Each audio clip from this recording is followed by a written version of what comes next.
This lecture is brought to you by the virtual campus of the Reformed Baptist Seminary. For information on other courses or seminary programs, please contact us at info@rbseminary.org or go to our website rbseminary.org. Bien, vamos a ir ahora al punto de vista ortodoxo y en el entendimiento de la teología del pacto. Muy bien, entonces, esta tercera lectura será para presentar el distintivo en el entendimiento del pacto de gracia que encontramos en el párrafo 3 del capítulo 7 de nuestra confesión.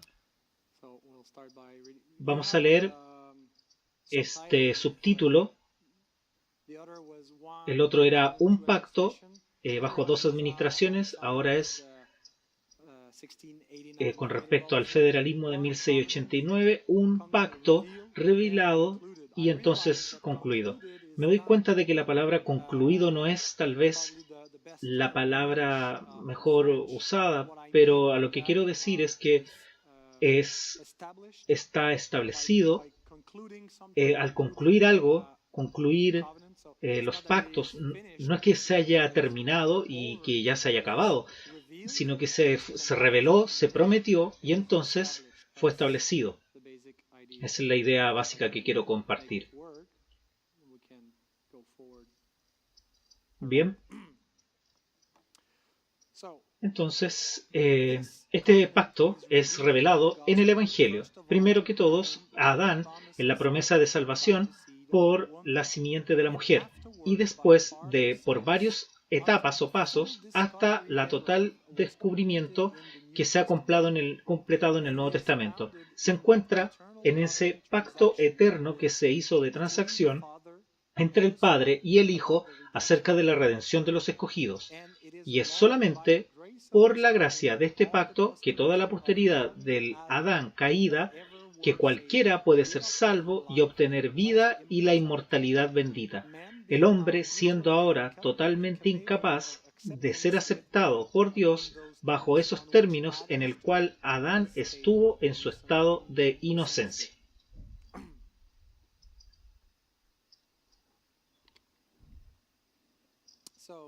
Entonces, los bautistas particulares reconocían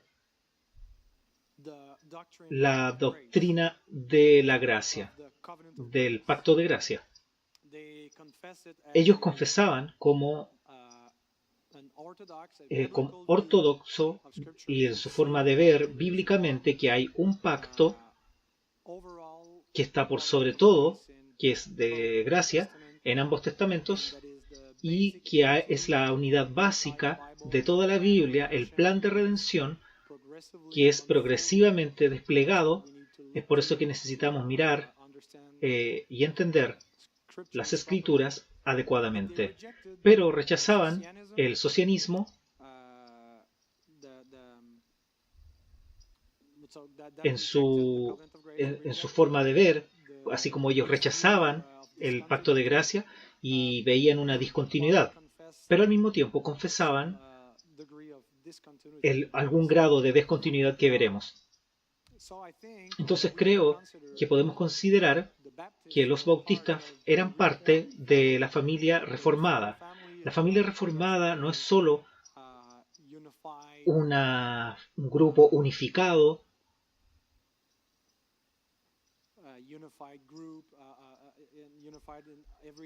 donde estaban unificados en cada aspecto, en su punto de vista de teología. Habían diferentes líneas entre la familia reformada, y creo que los bautistas particulares eran una de estas diferentes brazos, si quieres verlo de esa manera, como un árbol con varias ramas, y creo que somos bueno, yo sé que a algunos no les gusta tomar el título de bautistas reformados y que hay que definirlo de cierta manera, que tienes que tener ciertos aspectos, pero creo que hay mucho del entendimiento del pacto en los bautistas que afectaba el resto de su teología y con respecto a la ley, la adoración, y su punto de vista de la salvación de las Escrituras, que todas estas similitudes con Westminster y la Segunda de Londres prueba que sí estaban de acuerdo con la teología reformada, aunque rechazaban algunas de los que eran reformados también. Lo que rechazaban especialmente con respecto a la teología del pacto, lo que presenté en las lecturas anteriores de un pacto de dos administraciones con respecto al pacto de gracia. Nehemiah Cox dice en su tratado del pacto: el antiguo pacto y el nuevo difieren en sustancia y no solamente en la manera de su administración. Debido a que Cox era uno de los primeros editores de la confesión, creo que necesitamos interpretarlo, lo que no está en la confesión, no como una forma estilística de poner cosas como un rechazo. Necesitamos interpretar la teología del pacto y de la confesión en la luz de el Tratado de Cox, el cual dice que difiere no solamente en su manera de administración, sino que también en su sustancia, lo que tiene que ofrecer. Lo que obtienes del antiguo, lo que obtienes del nuevo es diferente. Mantienen la idea de un pacto, no hay duda de eso, hay un pacto de gracia, hay uno solo, pero rechazan la parte de las dos administraciones. Un pacto, pero no dos administraciones. La distinción de los bautistas particulares no es tanto con respecto a qué es el pacto de gracia. Básicamente estamos de acuerdo con la mayoría de los paidobautistas, pero es la relación entre el pacto de gracia con el antiguo y el nuevo pacto. Los bautistas creían que los presbiterianos estaban alterando, modificando la naturaleza del pacto de gracia al definirla a través del antiguo pacto.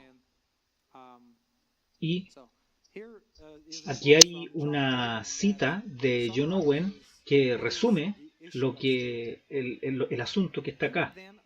Aquí entonces se levanta una diferente y no importante asunto, es decir, ya sea que esto es el antiguo y el nuevo, son dos distintos pactos, tanto en sustancia como en esencia, o solo dos formas diferentes de la dispensación y administración del mismo pacto.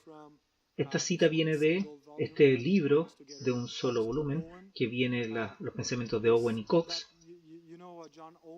Ustedes saben que John Owen, pueden comprar sus obras, conseguirlas en varios volúmenes de Banner, el estandarte de la verdad, y en sus comentarios de la epístola de Hebreos.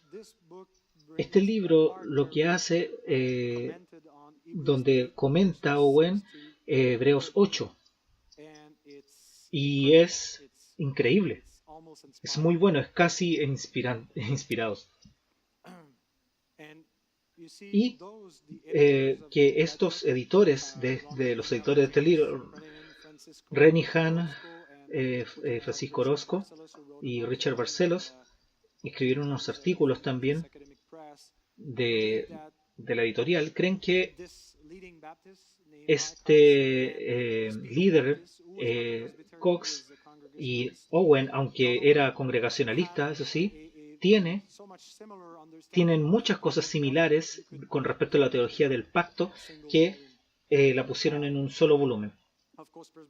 Por supuesto, a los presbiterianos no les gusta que bauticemos a John Owen, así que para algunos no lo encuentran divertido que se le diga John el Bautista Owen. No era bautista, por supuesto, estoy consciente de eso, pero recordemos que este comentario fue publicado en 1600, aquí lo leí, 1681 creo que, y murió en 1683, no hay Facebook para conversar con él y reaccionar de manera rápida. Oye, no estás siendo consistente con tu teología del pacto y el paido bautismo. No sé si podríamos haber hecho eso, pero los bautistas en sus trabajos llegaban a Owen y lo usaban como autoridad para defender su propio punto de vista del pacto, y dejaban a sus oponentes a exponer por qué Owen era paido bautista y pensaba esto. Pero de hecho en este tratado Nehemiah Cox dice que iba a escribir con respecto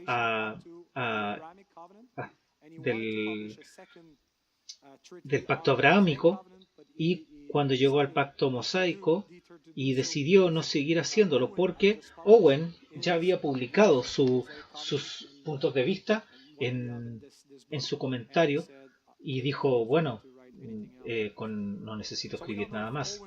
No sabemos si Owen estaba de acuerdo con Cox, pero sí Cox estaba de acuerdo con Owen. Y muchos bautistas y reformados creen que Owen era muy destacado en la teología del pacto. Entonces él dice que la diferencia no es pequeña, es decir, que es muy básica, es muy importante para la adoración, que si eran distintos con respecto a su sustancia y esencia, o solamente diferentes formas de su dispensación o administración del mismo pacto. Por supuesto, Owen y Cox en nuestra confesión creían que el antiguo y el nuevo eran dos pactos diferentes, que no ofrecían lo mismo a sus miembros. Entonces, para entender el distintivo de los bautistas particulares y del federalismo de 1689, hay dos elementos que necesitamos entender. Primero,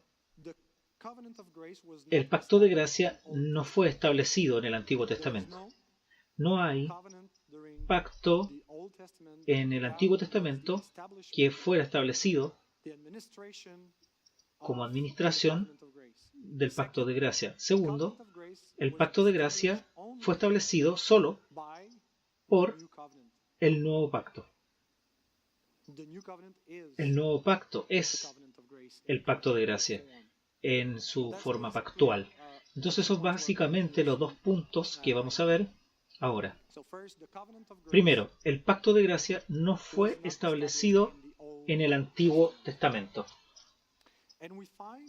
Y encontramos que esta idea y la primera parte del párrafo 3, encontramos unas palabras claves que sostienen esta declaración del pacto de gracia que no estaba establecido en el antiguo pacto. Este pacto es revelado, ahí ven, no es establecido, es revelado.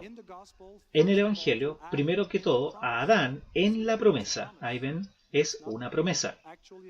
No es en hecho un pacto de la promesa de salvación por la simiente de la mujer, y antes por varios pasos. Es decir, que hay una progresión de la revelación hasta la completa descubrimiento que estaba completo en el Nuevo Testamento. Y aquí hay palabras que quiero destacar. El fundamento del primer elemento del pacto de gracia que no estaba establecido en el Antiguo Testamento. A primera vista puede que no sea tan obvio y que esta declaración, esta distinción con respecto al entendimiento, los paidobautistas también ven que el pacto de gracia ha sido progresivamente revelado. No creen que fue una caída y al otro día tienes la totalidad de la revelación del pacto de gracia. Ellos también creen de una progresión con respecto para establecer el pacto de gracia. Pero cuando leemos el Tratado de Cox, se puede entender más claramente por el término de varios pasos. Me gusta el título que Richard Barceló me dijo de que podría ponerle a mi libro del disentimiento, que es por varios pasos. Me gustó, pero porque resume nuestra teología del pacto, pero la mayoría de la gente no iba a tener ni idea de lo que se trataba el libro, así que hice una edición más pequeña en otra editorial y para ser publicado, y lo titulé Por varios pasos.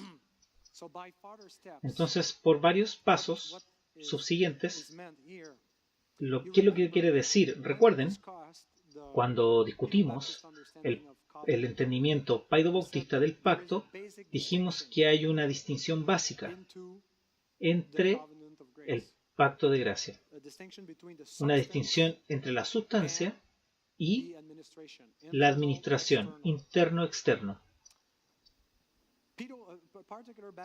Los bautistas particulares tienen también su propia distinción cuando tiene que ver con el pacto de gracia, pero no era el asunto interno-externo que explicase las diferentes caras que hay en el pacto de gracia, sino que era revelado, establecido. Era de a poco revelado hasta su total revelación. Entonces, Westminster y su federalismo puede explicarlo, esta distinción interno y externo, una sustancia y otra administración externa. Los bautistas particulares del pacto de gracia también tenían una distinción entre lo revelado en el tiempo hasta la conclusión o el establecimiento en el tiempo del pacto de gracia. Lo que quiere decir es que el pacto de gracia no fue siempre en una forma de pacto. Lo llamamos pacto de gracia, pero tal vez deberíamos llamarlo la promesa de la gracia, porque eso era antes de que viniera el pacto. Fue revelado, antes estaba prometido y luego fue concluido. Primero fue anunciado y fue establecido. Entonces, cuando tú ves esta distinción, significa que no puedes ver el antiguo pacto y sus pactos como una administración del pacto de gracia. ¿Por qué? Porque no fue establecido como pacto durante el tiempo del Antiguo Testamento. Esto también va a explicar la diferencia en el entendimiento cuando llegamos a los creyentes que están en el pacto con Dios en el Antiguo Testamento. Recuerden que dijimos que los paidobautistas explican que la gente, el pueblo de Dios, era mezclado usando la distinción en interno-externo. Están en el pacto de gracia con Dios. Algunos son salvos, interno, algunos no lo son, externo, porque solamente tienen lo externo en su administración. Y usando esto, justifican su eclesiología mixta. Aquí voy a citar a John Ball, quien fue un presbiteriano, que no fue parte de la Asamblea de Westminster, murió antes, pero su trabajo fue publicado durante ese tiempo y fue de influencia a los que representaron en esa asamblea. Y dice, Dios, como absoluto soberano, tiene el derecho y la autoridad sobre todos los hombres. Dios es de todos los hombres. Es de todos los budistas, aunque no crean en Él. Es el único Dios. Pero en una razón peculiar y certera, son llamados su pueblo, quienes reciben sus mandamientos y lo reconocen como su Señor y Salvador. Entonces, aunque Dios es Dios de todos, pero solamente es particular de aquellos que creen en Él, su pueblo. Y por supuesto esto muestra que no todos son del pueblo de Dios, sino que los que están en pacto con Él. Y estos son de dos tipos. Hay dos tipos. recuerden, el entendimiento paido-bautista, hay dos personas que están en pacto con Dios en el pacto de gracia, porque Dios hace su pacto con algunos de forma externa, llamándolos por su palabra y sellándolos con sus sacramentos, y ellos por su profesión de fe y reciben los sacramentos, se obligan a sí mismos a la condición que requieren, y así todos los miembros de la iglesia visible están en el pacto. Con otros, Dios hace este pacto de manera efectiva. Aquí ven, algunos es externo en el pacto y otros son efectivamente. ¿Qué es lo que tienen? Se les ha escrito la ley en sus corazones por su Espíritu Santo, y ellos libremente y de corazón se entregan al Señor en todas las cosas para ser regidos y guiados por Él. Y así Dios ha tenido un pacto con los fieles solamente. La primera clase de la gente del pueblo de Dios son externos o abiertamente, teniendo todos los aspectos externos y perteneciendo a la parte externa de la administración. Los segundos son el pueblo de Dios en lo interno o en lo secreto, quien ciertamente solamente el Señor conoce. Entonces ven que hay una distinción entre lo interno y lo externo, lo que explica por qué en el antiguo pacto la iglesia era mezclada. Los bautistas particulares también ven que hay gente en el pacto que podemos llamar la iglesia es de una manera certera. Está también mezclada, que reconocemos que el pacto anterior había gente mezclada, no porque haya un asunto externo interno, sino porque usamos el tiempo donde el pacto de gracia no estaba en una forma de pacto, sino que estaba en forma de promesa, que fue proclamado y puesto o revelado a través los otros pactos, pero que aún no estaba como pacto de gracia. Todos los pactos traían bendiciones también, en una forma tipológica, pero no eran las bendiciones del pacto de gracia, sino que a través de esos pactos había una revelación del pacto de gracia. Entonces, de esa manera, tienes en el Antiguo Testamento un pueblo mezclado, porque Dios hizo un pacto en forma externa. De hecho, estoy de acuerdo con casi con todo con John Ball, excepto con algo. Estoy de acuerdo que hace un pacto externo con algunas personas y hace un pacto efectivo con otras personas. Pero John Ball lo ve como uno y el mismo pacto con dos niveles en él. Como bautistas creemos que son dos pactos. Uno externo, llamado el Antiguo Pacto, que no traía vida eterna o salvación, que era solamente tipológico, pero a través de ese pacto también se revelaba el pacto de gracia, el cual fue concluido en el nuevo pacto. Por eso, algunos hay de manera externa y se pueden llamar en el pueblo de Dios, que estaban con sus bendiciones y que estaban en el antiguo pacto, pero también, en adición a eso, habían algunos que eran salvos, porque creían en la promesa de Dios. Entonces estos eran un pacto que estaba entretejido, el antiguo y el nuevo, que era solamente en una forma prometida y que aún no era establecido. Entonces vemos que podemos explicar la misma realidad del pueblo mezclado de Dios en formas diferentes.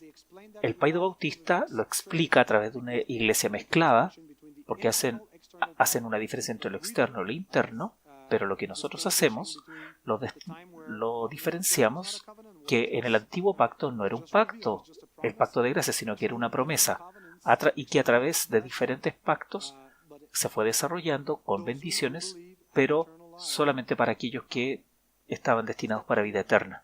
¿Se entiende un poco eso? ¿Puede darme alguna señal de que me entendió un poco? Muy bien. Lo segundo, que este distintivo muestra la relación entre el antiguo y el nuevo. Los paidobautistas traen una mezcla donde dicen que el pacto de gracia es el pacto de gracia, y al distinguirlo entre lo esencial y lo particular, dicen los bautistas que son distintos en la esencia, porque está la estructura de revelado y concluido, revelado pero no concluido. Entonces, la relación entre el antiguo y el nuevo pacto es mutuamente distintivo entre los paidobautistas y nosotros.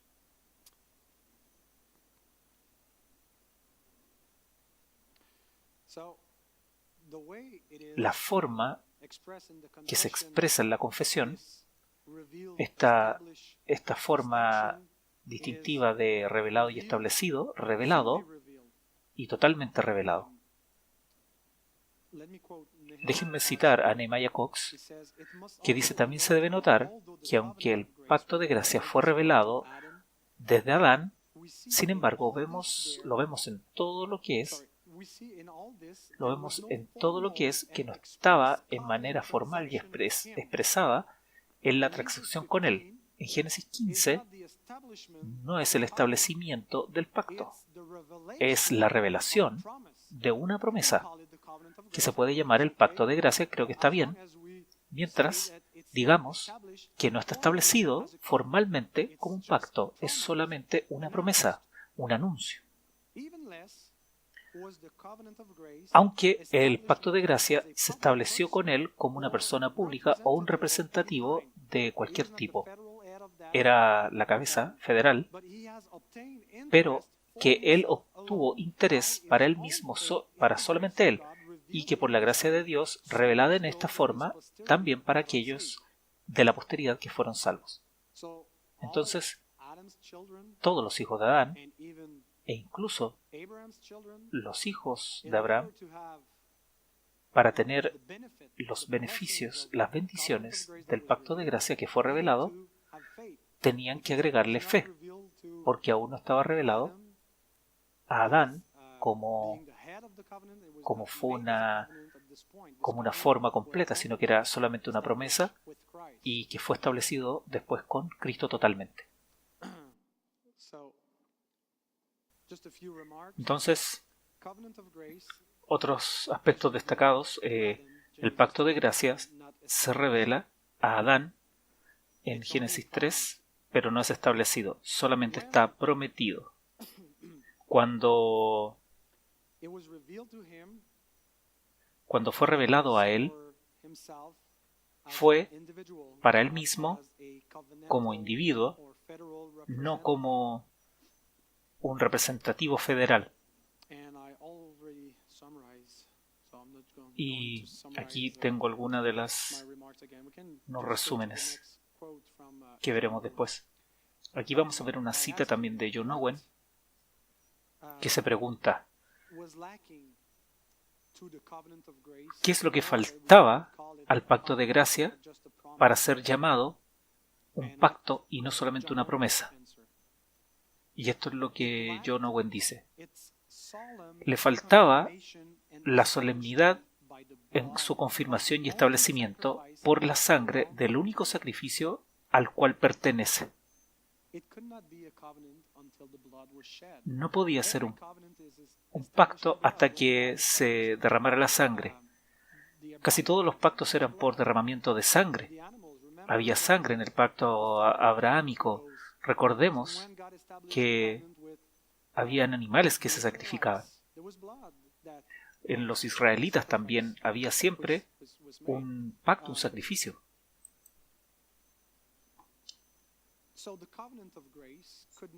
Entonces el pacto de gracia no podía ser un pacto hasta que fuera confirmado por la sangre del único apto. Antes de que esto fuera hecho en la muerte de Cristo, no tenía la naturaleza formal de un pacto o testamento, como nuestro apóstol lo prueba en Hebreos 9:15 al 23, porque tampoco, como muestra en ese lugar, podría la ley dada en el Sinaí haber sido un pacto si no hubiese sido confirmada con sacrificio de sangre, que es en la forma en la cual se solemnizaba el pacto, se hacía formal.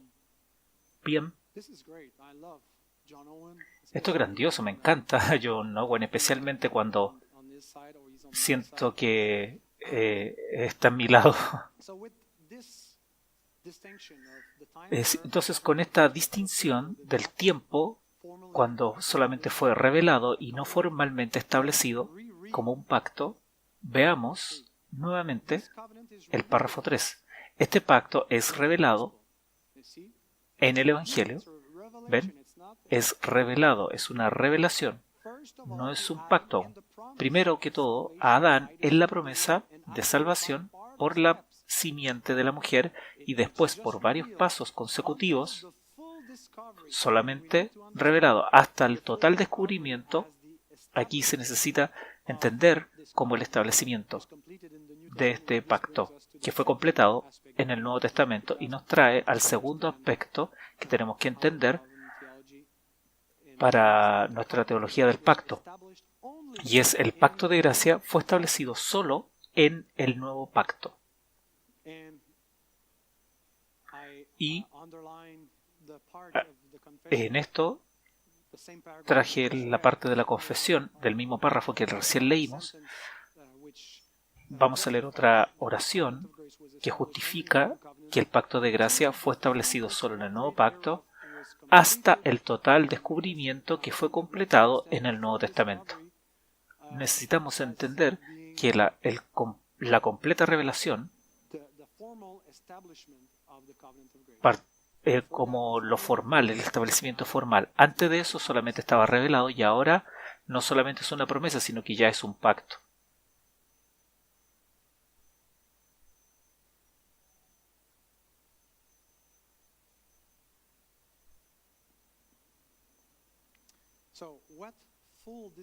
Entonces, el total descubrimiento, ¿qué significa?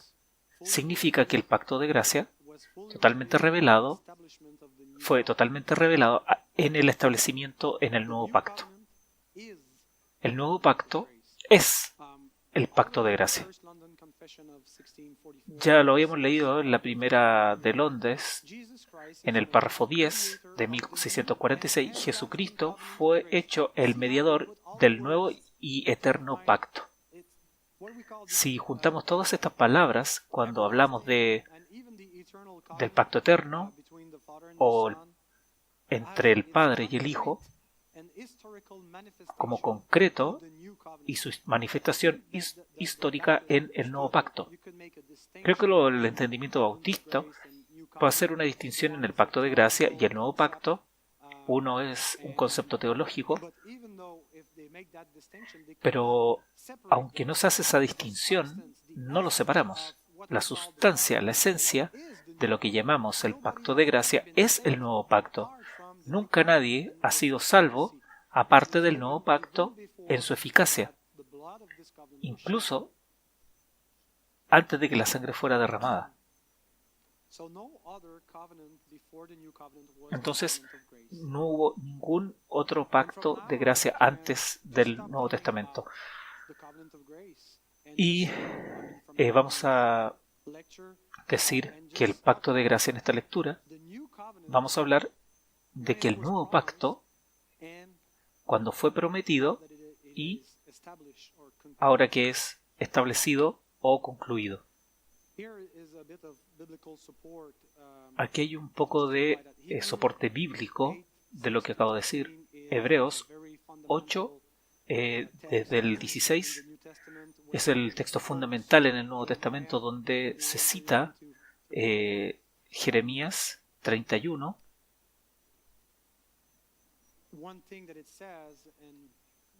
que dice en ambos, tanto en Jeremías y en el Nuevo Testamento, en la cita de él, que dice que el nuevo pacto no es una renovación del mismo pacto. Algunas veces se dice que, de parte de presbiterianos, que el establecimiento no significa que sea nuevo, no es que sea algo diferente, sino que es una renovación del pacto que ya se hizo en Israel y con Judá, etc. Pero creo que es una exégesis, una eisegesis en vez de una exégesis. Y el profeta nos dice, al expresarlo como no un pacto que se hizo anterior con los padres, sino que no es igual. Eso es lo que significa que es nuevo, es diferente. Entonces, John Owen introduce Hebreos 8, versículo 6. Leámoslo.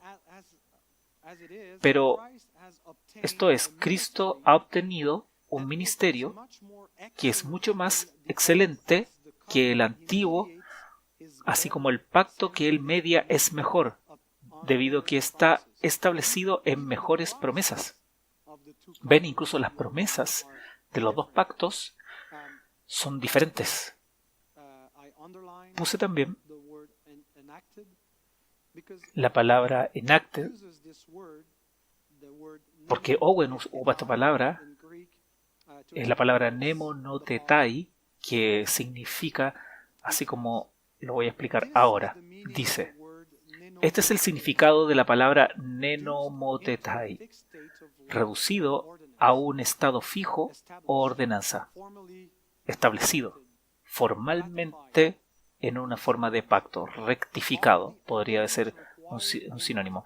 Toda la obediencia requerida en él, toda la adoración apuntada por él, todos los privilegios exhibidos en él y la gracia administrada con ellos son todas dadas por un estatuto, ley y ordenanza a la Iglesia, la cual fue antes entregada o escondida en promesas de muchas maneras oscura, ahora es traído a la luz. Y este pacto, que antes era invisible en una forma de promesa, fue puesto en eficacia bajo tipos y sombras, ahora es solemnemente sellado, ratificado y confirmado en la muerte y resurrección de Cristo.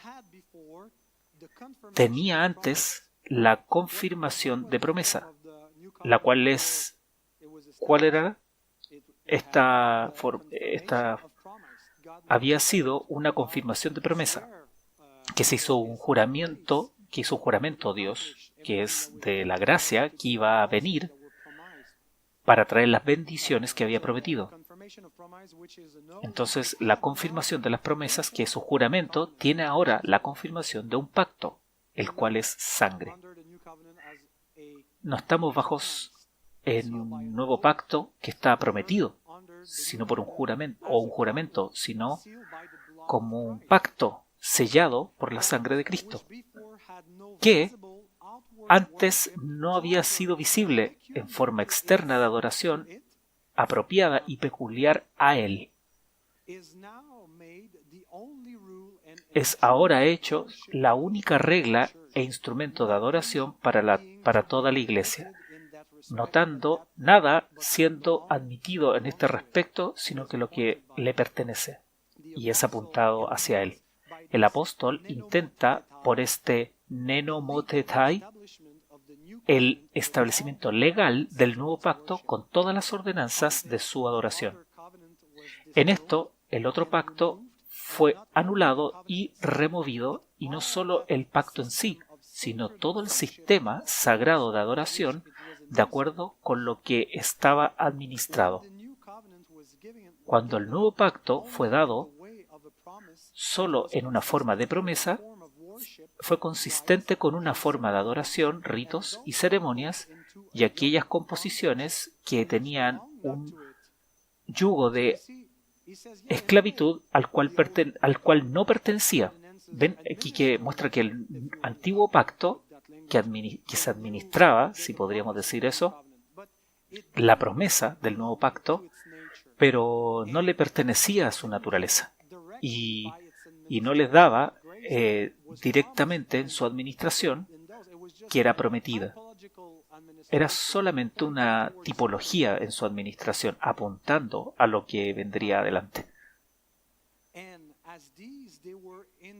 Y así como estos eran inconsistentes con lo que se había de completar como un pacto, porque toda la adoración de la iglesia procedía de él y sería conformado a él. Entonces se preguntan por qué el antiguo pacto fue rechazado. Toda la adoración del Antiguo Testamento vino a un fin, es por el establecimiento del pacto que ya no necesita tipos, sombras, sino que está aquí en su sustancia y establecido como la realidad total en la cual la adoración de la iglesia, la salvación que Dios proveyó.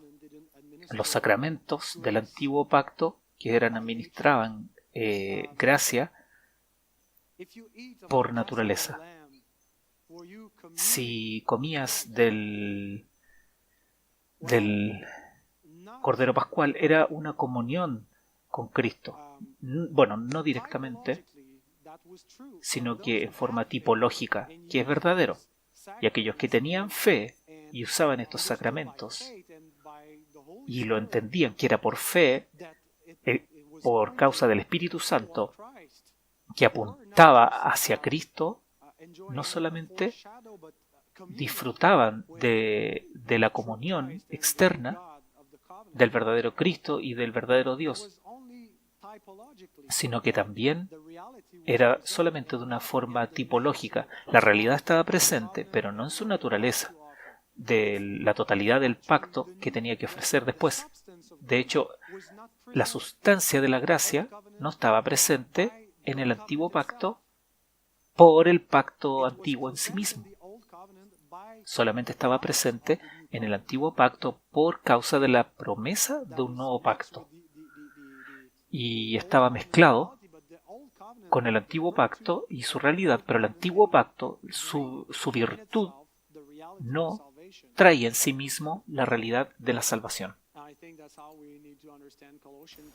Es por eso que creo que necesitamos entender Colosenses 2:17. Estas son las sombras de las cosas por venir, pero la sustancia le pertenece a Cristo. Había una sombra, pero no era la realidad. Cuando llegamos a Abraham y la salvación, Hebreos explica que estaba en la base un juramento que Dios le hizo a Abraham, un fundamento que le aseguraba su salvación, pero lo nuestro no está en una promesa, sino que en un pacto. Por supuesto, hay una promesa de que somos salvos por esperanza, por las cosas que esperamos y que hemos recibido en forma de esperanza, pero no lo recibimos, estas bendiciones eternas de las promesas de Dios, solo en una forma de promesa, sino que en un pacto donde Cristo es el mediador, y la adoración y los sacramentos que tenemos en este pacto se derivan directamente de la comunión, no por un tipo, sino que por la sustancia de Cristo.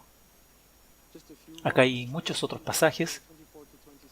En Romanos 3, 24-26, somos justificados por la gracia como un don, a través de la redención que es en Cristo Jesús, quien Dios puso como propiciación por su sangre, para ser recibido por fe. Esto era para mostrar la justicia de Dios, porque en su conocimiento divino, en su paciencia divina, dejó pasar los antiguos pecados, para mostrar su justicia en el tiempo presente, para que pueda ser el justo y el que justifica a aquel que tiene la fe de Jesús. Entonces, si ven, aquí hay una distinción entre el tiempo de la promesa y el tiempo del establecimiento de la promesa. Está justo ahí, porque había un tiempo en que en su paciencia soportó los pecados pasados, porque sabía lo que iba a suceder, y se llevó en una manera efectiva en lo que iba a suceder. Y antes Él lo hizo, pero ahora, en el tiempo presente, cambia. Hay un cambio en el tiempo. Había un tiempo de promesa, pero había un tiempo donde se iba a cumplir esa promesa. Hebreos también, 10, hay un sermón entero donde dice: aquellos que son llamados pueden recibir la promesa, la herencia de la promesa eterna. Le he preguntado a algunos estudiantes de griego en qué tiempo está en la palabra aquellos que fueron llamados, en qué tiempo estaba conjugado. ¿Cuál es el tiempo de la conjugación para el verbo de aquellos que fueron llamados? Al parecer es presente. ¿Aparecer en inglés está en perfecto? No tenemos un equivalente en mi idioma en francés, pero usualmente se traduce al presente. Pero el tiempo perfecto, el presente perfecto, es que empieza desde el pasado y continúa hasta el hoy. Entonces aquellos que son llamados, ¿quiénes son? No de los que son llamados solamente ahora en el nuevo pacto, sino que también que han sido también llamados desde que la promesa fue dada. ¿Qué es lo que recibieron? Lo que se había prometido en una herencia eterna. ¿Cómo lo recibieron? Porque la muerte ha ocurrido por las transgresiones que ocurrieron en el antiguo pacto. Ellos recibieron por causa de la eficacia del nuevo pacto. Él es el mediador del nuevo pacto para que aquellos que fueron llamados puedan recibir la herencia que fue prometida a ellos. Entonces se ve que hay una distinción del tiempo de la promesa y el tiempo del establecimiento del pacto. Ambos disfrutan las mismas bendiciones, pero no fueron. La forma del pacto no es de la misma manera, porque primero estaba prometido. En el antiguo pacto, en el primer pacto, no tenían una salvación asegurada por sí mismo en ese pacto, expiación, sino que en el nuevo pacto era necesario que fuera eficiente por causa de la promesa de Dios. Entonces Él dejaba pasar esos pecados para asegurarles a partir de la promesa de esta redención. También en Gálatas, este es muy usado también por los paidobautistas para justificar. Esto es lo que quiero decir. La ley que vino 400 años después no anula el pacto anterior ratificado por Dios por la promesa que fue hecha. Porque si la herencia viniese por la ley, ya no es una promesa, sino que Dios le dio a Abraham por una promesa. Entonces está hablando acerca de una promesa. Donde se lee la palabra pacto, creo que primero necesitamos entender Gálatas 3 a la luz de Gálatas 4, y después Pablo dice que Dios hizo dos pactos que están enraizados en Abraham, donde se ve reflejado en las dos mujeres, en una alegoría de los dos pactos. Una es Agar, la cual es representante de la circuncisión que fue establecido con Abraham. ¿Y a dónde lleva? El pacto abrahámico, el pacto de la circuncisión, llegaba hasta la ley, guiaba hasta la ley. Y en el siguiente pacto dice que si tú te circuncidas tienes que guardar toda la ley, porque estaba enraizado. ¿Qué es lo que decimos con el antiguo pacto? No empezamos con Moisés, sino que empezamos con Abraham y progresivamente se incluye hasta el pacto mosaico, y al mismo tiempo dice de que había otro pacto que Dios hizo con Abraham, y era el pacto de gracia. Por supuesto, no creo que fuera establecido en ese tiempo, sino que lo que dice es que Dios le dio a Abraham por una promesa. Era una promesa.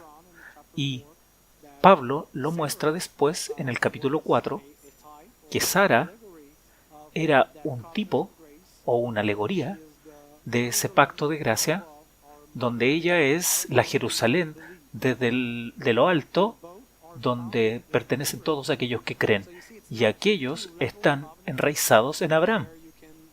No son dos niveles donde solamente tienen lo externo algunos, otros tienen lo interno y también lo externo, sino que son dos pactos distintos uno del otro, y que uno estaba establecido formalmente y el otro estaba prometido para después ser establecido como el pacto en el cual Cristo vino, y el primero quedaba fuera y establecido el segundo.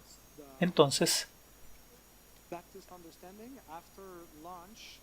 hemos tratado de entregar el entendimiento bautista, y después, en la cuarta exposición, vamos a tratar de comparar lo que vemos en una forma visual para entender.